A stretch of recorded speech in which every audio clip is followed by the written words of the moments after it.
Reanimasiya bo'limida ishlaydigan shifokorlarimizga juda ham qiyin. Sababi ayrim holatlar bo'ladiki, juda ham og'ir ahvolda bemorlarni olib kelishadi. Sizga ne umidlar bilan, lekin to'g'ri biz xudo emasmiz, lekin meditsinskiy tomondan olib qaraganda bemorlarimizni yaxshi bo'lishlik ehtimolligi juda ham kam bo'lgan holatlar bo'ladi. Shu paytda o'sha vaziyatlarni bemorlarning yaqin qarindoshlariga aytish yoki bo'lmasa o'sha og'ir ahvolda kelib hayotdan ko'z yumgan bemorlarimizni uydagilariga chiqib shu holat bo'lganligi haqida bemorlarga tushuntirish, bemorning yaqin qarindoshlariga tushuntirish bu juda ham og'ir narsa.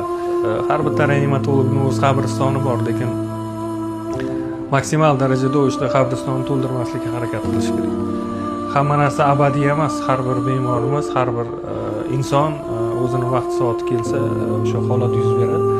Lekin o'sha boyaga aytganimdek, har bitta vrach, har bitta shifokor o'zini qabristonini to'ldirmaslikka harakat qilish kerak. Shifokorlarga ham oson emas.